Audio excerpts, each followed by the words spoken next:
The riverside sun beat down on the dusty boxes stacked in my living room. "It's for the best, Mom," Marcus had said, his voice tight. "Phoenix is cheaper, smaller, more manageable for you." Manageable. He meant cheaper for him. He'd already sold my house, the one I'd poured my life into, brick by brick, for a pittance. Now, he stood shifting his weight, avoiding my eyes. "The movers will be here any minute." I continued folding my favorite tablecloth, my hands steady despite the tremor in my heart. "And what, exactly, am I supposed to live on in this manageable Phoenix?"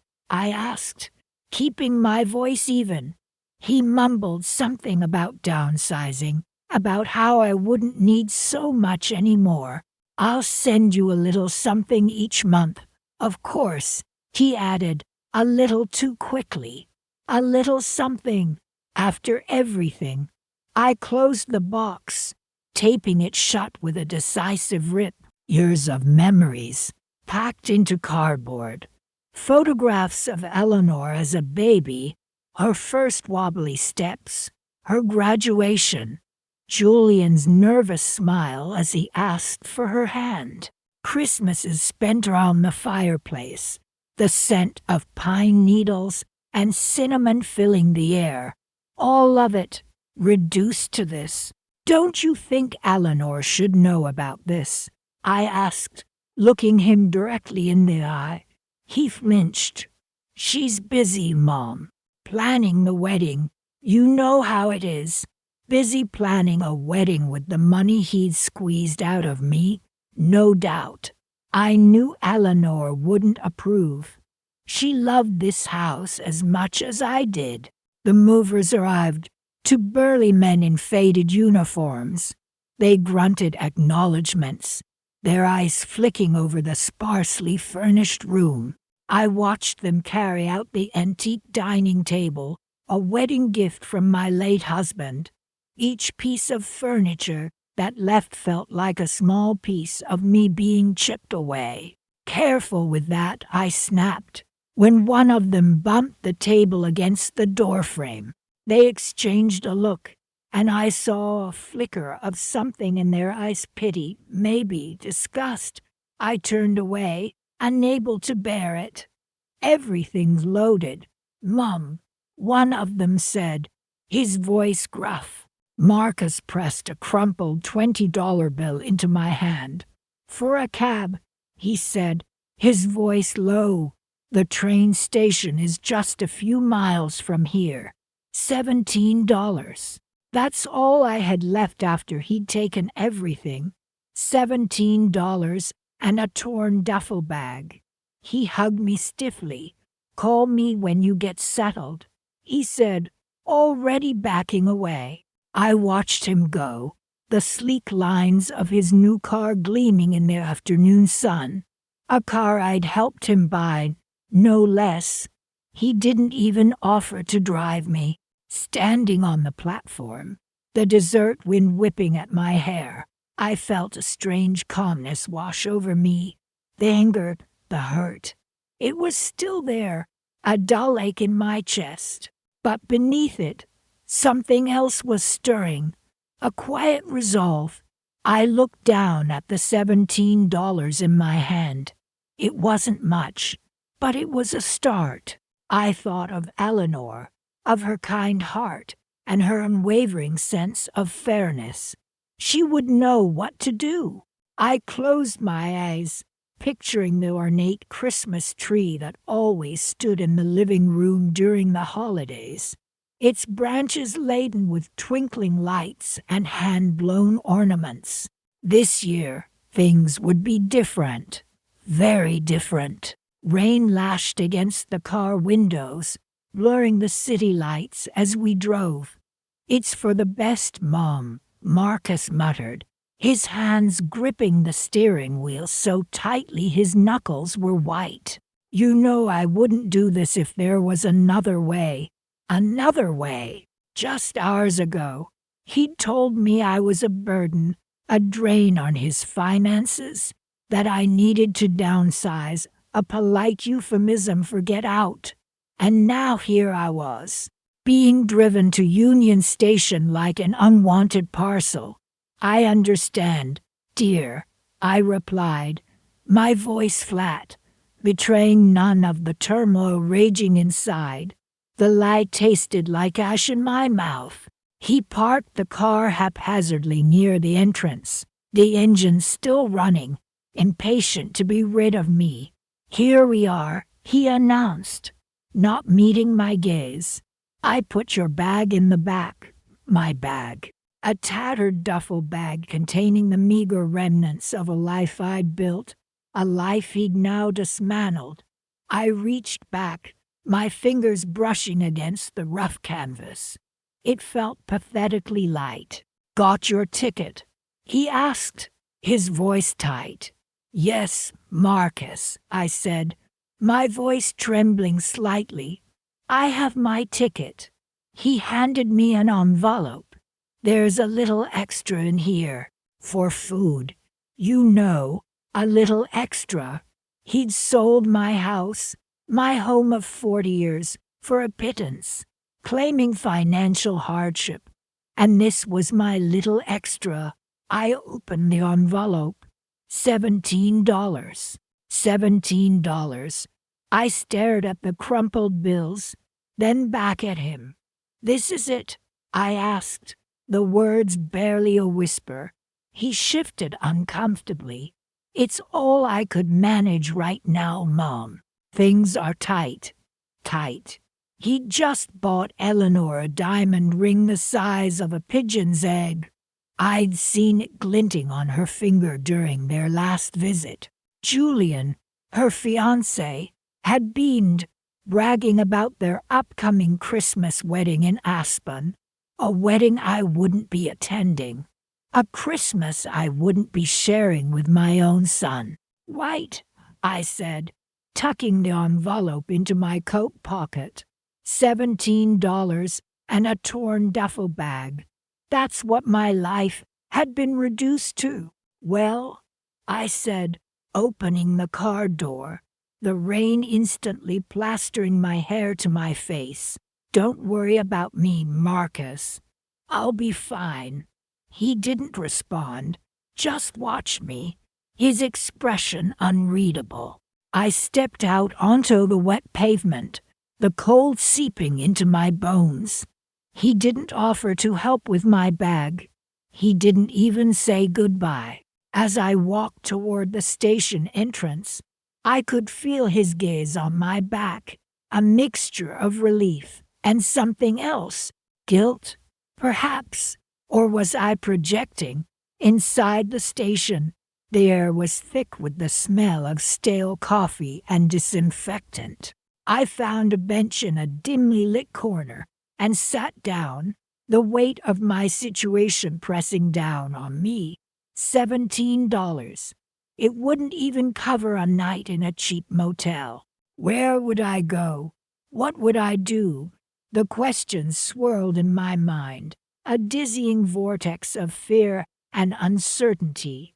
I closed my eyes, trying to block out the noise and the chaos around me, but the image of Marcus, driving away without a backward glance, kept flashing in my mind. The image of Eleanor, flashing her diamond, oblivious to my despair. The image of Julian, his arm round my son, welcoming him into his affluent fold.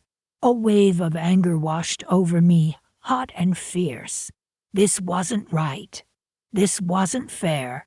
I'd worked hard all my life, raised Marcus on my own, scrimped and saved, and this was how he repaid me, by discarding me like a broken toy. No, I wouldn't let him get away with it. Not now, not ever. I opened my eyes, a newfound resolve hardening my gaze. I might be down, but I wasn't out. I still had my wits. I still had my memories.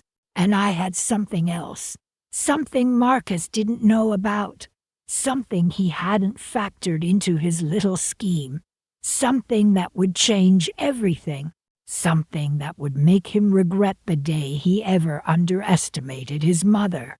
I reached into my coat pocket, my fingers closing around the small, worn leather-bound book I'd kept hidden for so long. Inside, tucked between the brittle pages, was the key to my future, the key to my revenge, the key to everything. It was time to start planning. The fluorescent lights of Union Station buzzed overhead, a stark contrast to the dull ache in my chest.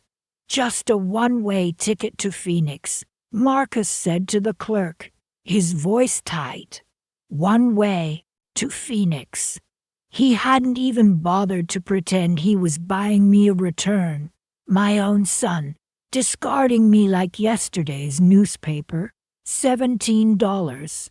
That's all I had left. 17 crumpled dollars and a torn duffel bag. My entire life reduced to these meager possessions. The ticket clerk tapped at the keyboard, the rhythmic clicks echoing the hollow beat of my heart.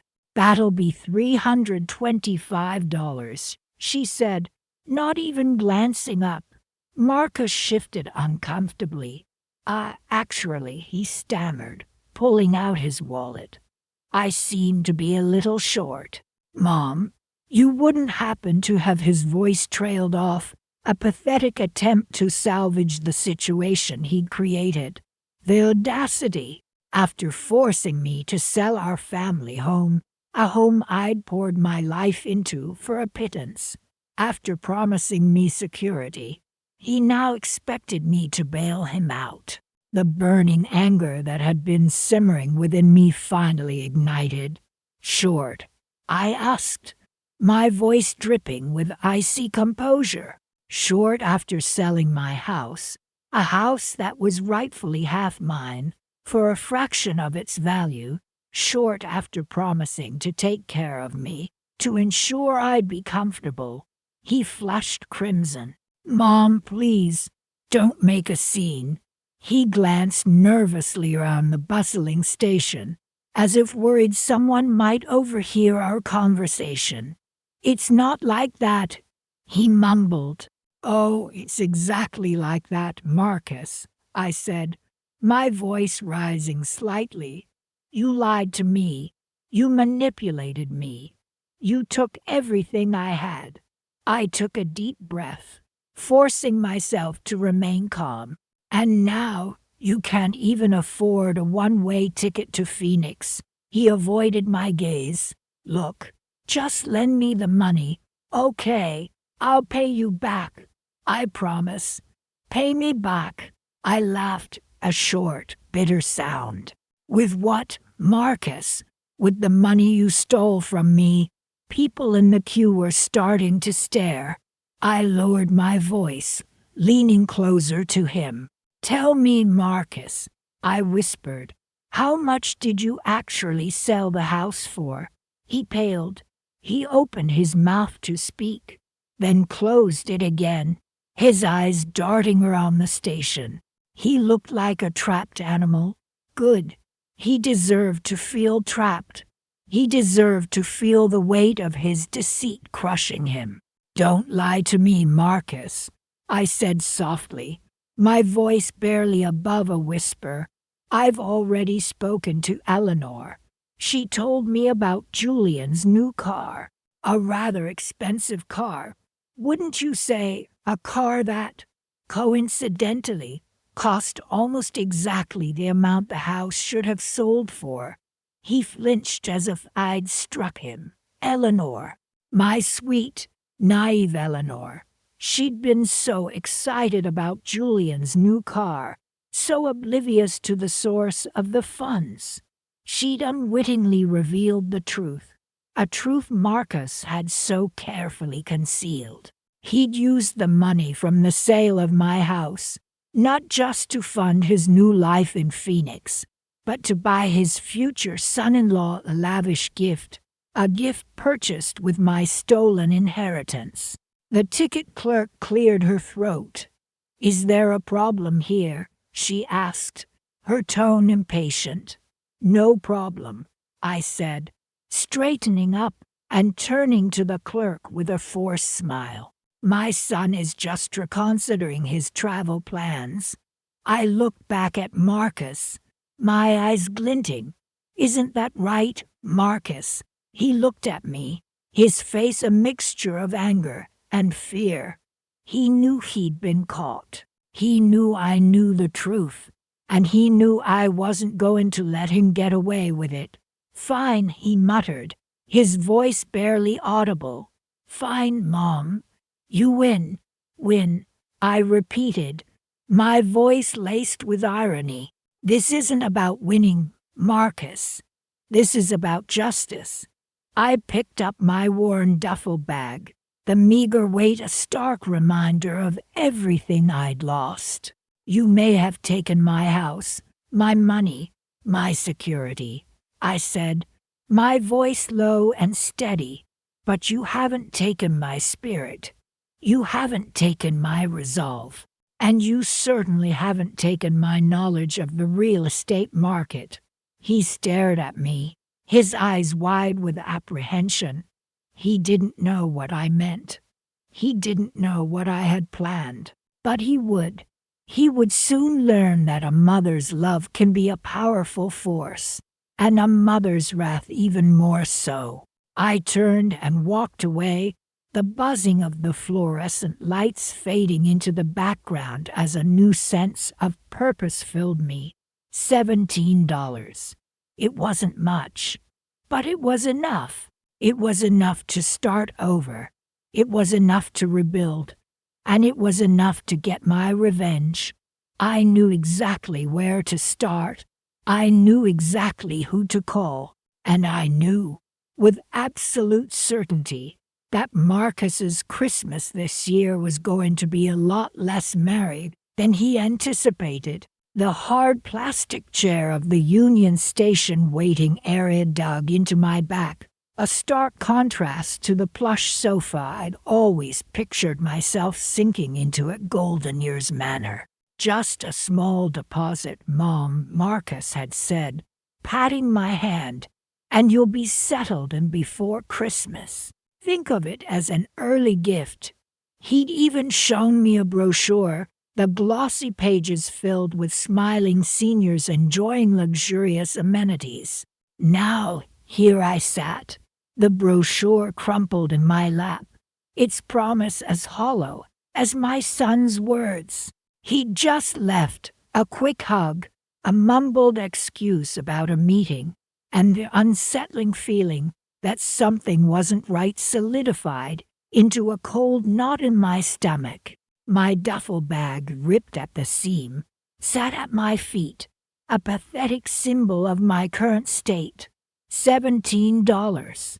That's all I had left after Marcus handled the sale of my house, a place I'd poured my life into, brick by brick, memory by memory. He'd insisted on a quick sale, claiming a buyer was ready to offer cash, significantly below market value, but enough, he'd assured me, for the manor and a comfortable nest egg.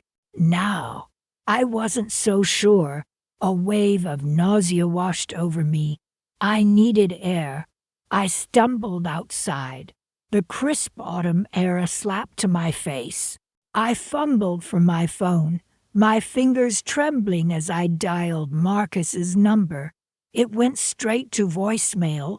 Again, a surge of panic tightened its grip. I redialed, the ringing echoing the frantic beat of my heart. Finally, he answered. His voice clipped. "Mom, what is it? I'm in a meeting." "Marcus," I said, my voice shaking. "The manor they haven't received a deposit. They have no record of my application." My words tumbled out, each one a painful accusation. A pause, then a sigh. "Mom, look, there's been a complication. The buyer backed out." My heart plummeted. Backed out? But what about the money? The deposit? Another sigh, heavier this time. There isn't any money, Mom. The words hung in the air, heavy and suffocating. What are you talking about, Marcus? What happened to the money from the house? I gripped the phone tighter, the plastic digging into my palm. I used it, Mom. I had some debts. His voice was barely a whisper. Debts. What debts?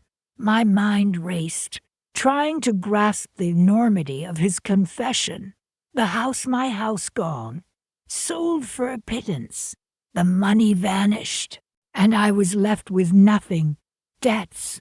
I repeated, the word tasting like ash in my mouth. What kind of debts? Marcus. He hesitated, then blurted out. Julian's business, it was failing. Eleanor needed the wedding. They needed help. Eleanor, my granddaughter. Her upcoming wedding to Julian had been the talk of the family for months. A lavish affair. Marcus had insisted. The best of everything for his beloved daughter. Had he really sacrificed my future, my security for a wedding? You used my money for Eleanor's wedding. My voice was flat, devoid of emotion, the shock numbing me. I was going to pay you back, Mom. I swear. Things just spiraled. He sounded desperate, like a child caught with his hand in the cookie jar. But I wasn't buying it. Not anymore. Something in his tone, the evasiveness in his words, told me there was more to the story. Spiraled how, Marcus? Tell me everything. He stumbled over his words, a jumbled mess of excuses about bad investments, unexpected expenses, and Julian's failing business ventures.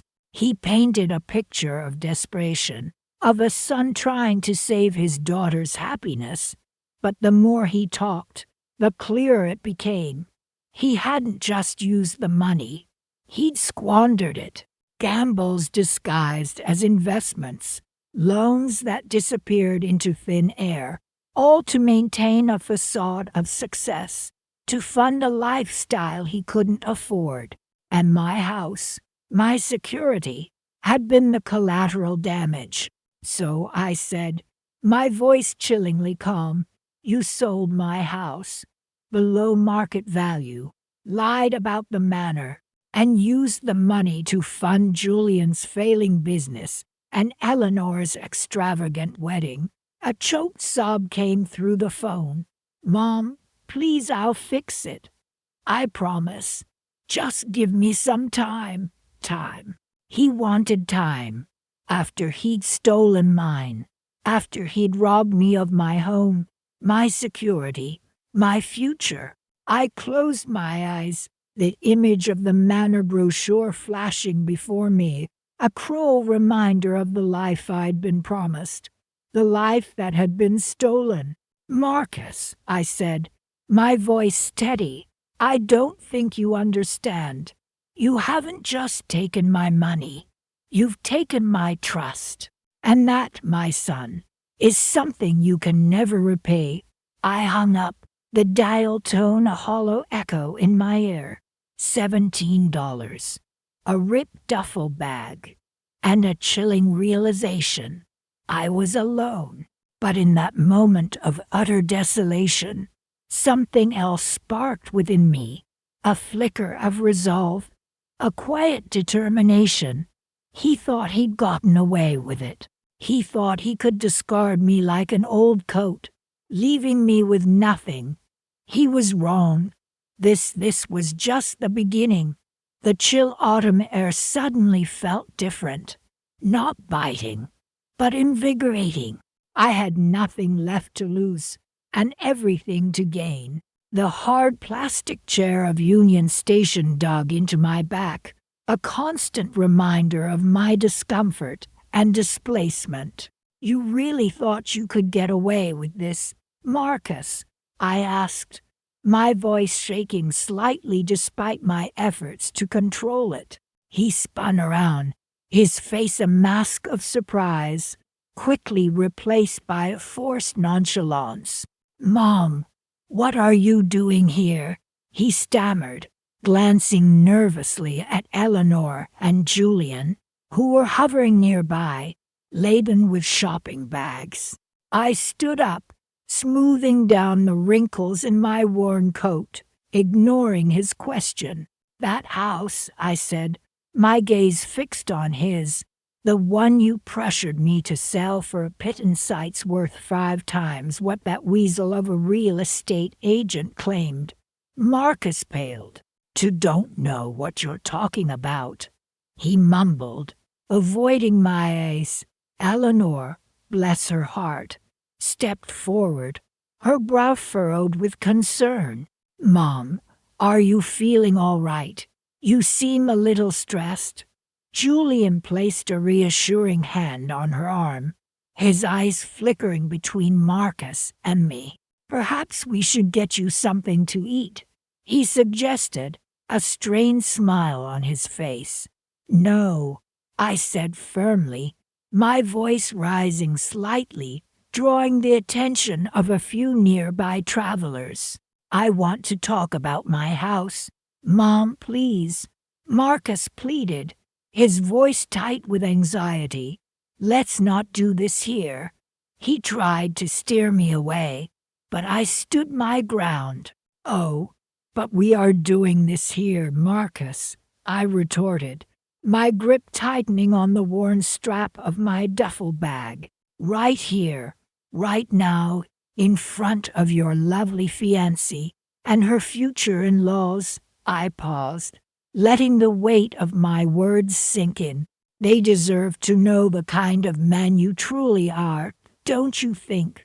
The color drained from Marcus's face. He opened his mouth to speak, but no words came out. Eleanor looked bewildered, caught between her fiancé and her mother. "Marcus, what's going on?" she asked, her voice laced with a growing suspicion. "Nothing, darling," Marcus said quickly, his voice strained. "It's just a misunderstanding." He shot me a pleading look, but I remained resolute. "A misunderstanding," I repeated, a dry chuckle escaping my lips. "Is it a misunderstanding that you told me the house was practically worthless? Is it a misunderstanding that you pressured me to sell it quickly for a fraction of its real value, claiming it was the only way to avoid foreclosure?" I saw a flicker of recognition in Julian's eyes. He'd worked in real estate for a few years before switching to finance. He knew the market. He knew a lie when he heard one. "Marcus," Julian said slowly, his voice calm but firm, "is there something you need to tell Eleanor and me?" Marcus's carefully constructed facade finally crumbled. He stammered, trying to explain, but his words were tangled and unconvincing. He talked about debts, about unexpected expenses, about how he'd been trying to protect me from the burden of a failing property. I let him ramble, watching as Eleanor's expression shifted from confusion to disbelief to hurt. When he finally ran out of excuses, I spoke again. "You see, Eleanor," I said, turning to her, "your fiancé conveniently forgot to mention that he'd already lined up a buyer for the property. A buyer who was willing to pay top dollar. A buyer who, coincidentally, happens to be a close business associate of his." I paused, letting the information hang in the air. "And guess what? The closing date is set for December 24th, Christmas Eve." The silence that followed was thick with tension. The bustling noise of the station seemed to fade away, leaving only the 4 of us in a small, suffocating bubble of truth and deceit. Eleanor stared at Marcus, her eyes wide with hurt and betrayal. Julian's expression was unreadable, a mixture of anger and disappointment. Marcus looked like a trapped animal, desperate for an escape that wouldn't come. I picked up my duffel bag, its worn fabric a testament to my recent struggles. I believe I have a train to catch, I said quietly, turning and walking away, leaving them to grapple with the wreckage of their lies. The Christmas Eve closing date. Well, that's a story for another time. The chill of Union Station seeped into my bones, a cold that went deeper than the December air. It's for the best, Mom, Marcus muttered, avoiding my eyes. He shoved a thin envelope into my hand. This should help you get settled. Settled, I echoed, the word catching in my throat. Settled where, Marcus? You've taken my home, the place where I raised you, where Eleanor took her first steps. He shifted uncomfortably, the guilt flickering across his face only for a second. Don't make this harder than it has to be, he pleaded, his voice tight. Julian needs the space. Eleanor needs the space. And frankly, so do I. I opened the envelope, the flimsy paper crinkling in this echoing vastness of the station. $5,000. $5,000 for the house I'd poured my life savings into, the house that held a lifetime of memories. This is an insult, Marcus, I said, my voice trembling slightly. This wouldn't even cover a down payment on a small apartment in this city. He sighed, running a hand through his hair. Look, I know it's not ideal, but it's all I can manage right now. Things are tight. He glanced at his watch. I have to go. Julian is expecting me. His words stung more than any slap could have. Julian, always Julian. It was like a mantra now, a justification for every slight, every betrayal. And what about me? I asked, the question hanging in the air between us. Where am I supposed to go? He hesitated, then mumbled something about me finding a cozy little place and promised to call me later. He turned and walked away, his footsteps echoing on the polished floor, leaving me standing there with my torn duffel bag and a heart heavier than any luggage. $5,000. It was a pittance, barely enough to survive for a few weeks, let alone rebuild my life. The injustice of it all burned in my chest. I'd worked tirelessly, scrimped and saved, to provide for Marcus, to give him the life he wanted, and this was how he repaid me, by casting me aside, leaving me with nothing but the clothes on my back and a hollow ache in my soul. I sank onto a cold metal bench, the weight of my situation pressing down on me. The bustling crowds around me blurred into a sea of indifferent faces. I felt utterly alone, adrift in a world that suddenly seemed hostile and unforgiving. But as I sat there, the initial wave of despair began to recede, replaced by a slow, burning anger. This wasn't the end. This was a beginning. I wouldn't let him get away with this. I wouldn't let him steal my future. I took a deep breath, the crisp winter air filling my lungs. I needed a plan. I needed to think. I clutched the envelope in my hand, the meager sum of money feeling like a burning ember in my palm. $5,000 might not be much, but it was a start. It was a seed that, with careful nurturing, could grow into something more, something that could give me back the life he'd so carelessly taken. I remembered a conversation I'd overheard weeks ago, a casual remark Marcus had made about an upcoming real estate deal, a lucrative investment opportunity he was pursuing with Julian.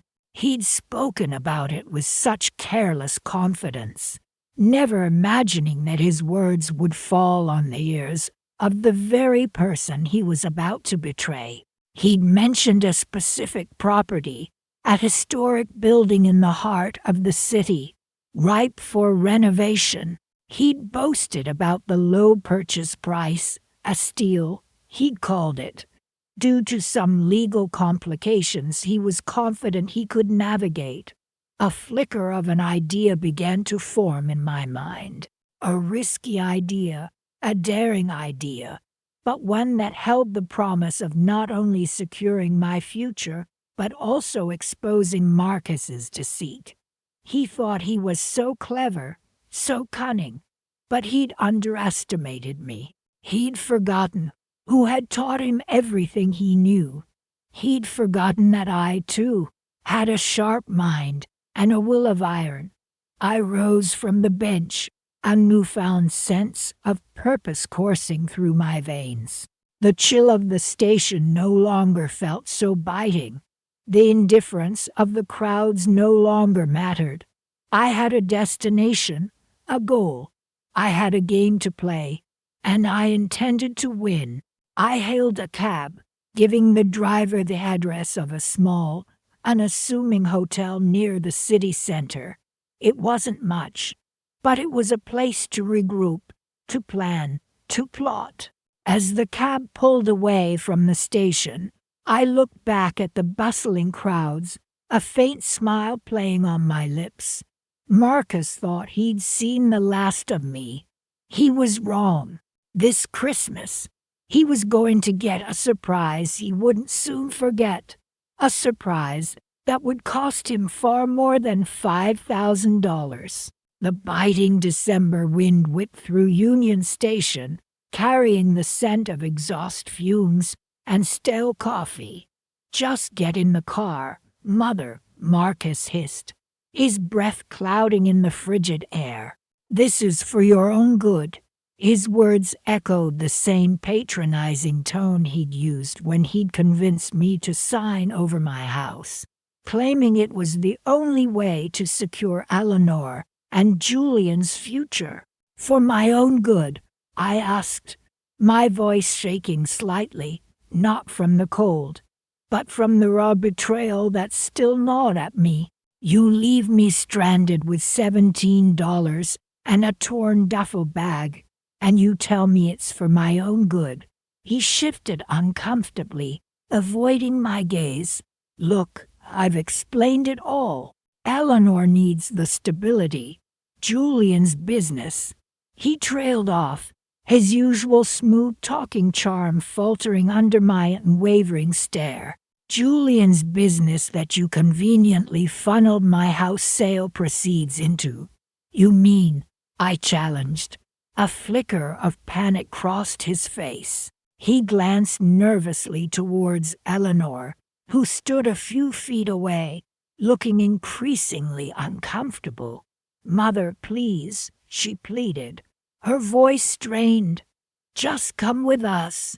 We can talk about this later." "Talk?" I laughed, a hollow, brittle sound. "We've done enough talking. I talked, you listened, and then you both stripped me bare." I turned my back on them, the weight of their betrayal settling heavily on my shoulders. I looked around the bustling station, a sea of faces rushing past, oblivious to the drama unfolding before them. 4 weeks, I'd been adrift, lost in a fog of shock and disbelief. But now, standing here in the heart of the city, a strange calm washed over me. The fog had lifted. I saw everything with a chilling clarity. I wouldn't go with them. I wouldn't let them sweep this under the rug, pretend it hadn't happened. They thought they'd broken me, reduced me to nothing. They were wrong. "I'm not going anywhere with you," I stated firmly, turning back to face them. Marcus's jaw dropped. "What? But where will you go?" "That," I said, meeting his gaze directly, "is none of your concern." Eleanor stepped forward, her eyes filled with a mixture of confusion and concern. "Mom, please don't do this," she begged. "We're family." Family. I repeated the word, tasting the bitterness on my tongue. Is that what we are? Because family doesn't steal from each other. Family doesn't leave each other stranded. I watched as understanding slowly dawned on Eleanor's face. She glanced at Marcus, her expression hardening. "Marcus," she began, her voice trembling. "What did you do?" he stammered, trying to defend himself, but the words caught in his throat. He knew he'd been caught. I reached into my worn duffel bag, retrieving the single piece of paper that held the key to my revenge. A copy of my father's will, a document Marcus hadn't bothered to read thoroughly. He assumed, like everyone else, that my inheritance had been minimal, a mere pittance compared to the value of my house. He'd been so focused on the immediate gain, he'd overlooked the crucial clause stipulating that any attempt to coerce me into selling my property would result in the entire inheritance, a sum significantly larger than the house itself being transferred directly to me along with full ownership of a vacation property in Aspen, a property he'd been eyeing greedily for months, planning to acquire for himself once my meager inheritance had run dry. I unfolded the document, holding it up for them to see. "I believe this belongs to me," I said, my voice steady. The blood drained from Marcus's face. He looked from the will to me, his eyes wide with disbelief. "But how?" he stammered. "You underestimated me, Marcus," I replied, a small smile playing on my lips. "You thought I was just a helpless old woman. You were wrong." Eleanor turned on him, her voice laced with fury. "You lied to me.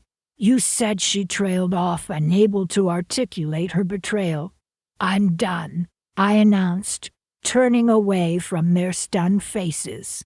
The Christmas decorations adorning the station suddenly seemed brighter. The carols playing over the loudspeakers sounded more cheerful. I walked away, the crisp winter air filling my lungs, a sense of purpose replacing the emptiness I'd felt just moments before. I had nothing left to lose, and everything to gain. My revenge wasn't about the money. Not entirely. It was about reclaiming my dignity, my self-worth. It was about showing them, and myself, that I was stronger than they thought. And as I stepped out of Union Station and into the bustling city, I knew my journey had just begun. The Aspen slopes awaited, the echoing announcements of arriving and departing trains at Union Station seemed to mock the hollowness in my chest. Just hours ago, my own son, Marcus, had left me here with a tattered duffel bag containing $17, the remnants of a life he'd systematically dismantled. "It's for the best, Mom," he'd said, his voice devoid of any warmth. "You'll be better off abandoned, with barely enough money for a bus ticket, let alone a place to sleep." He'd convinced me to sell our family home, claiming financial hardship, promising a fresh start for us both. He'd even brought his fiancée, Eleanor, along for the charade. "It's a beautiful house, Mrs. Adams," Eleanor had gushed, her eyes already calculating the square footage, the potential for renovations. "Julian and I are so excited to help Marcus make this happen for you." Help! They were vultures circling a carcass, and that carcass was my life. The biting December air seeped through my thin coat. Christmas was just a week away. I'd always cherished the holiday, decorating the house with twinkling lights, baking cookies with Eleanor when she was a little girl a lifetime ago.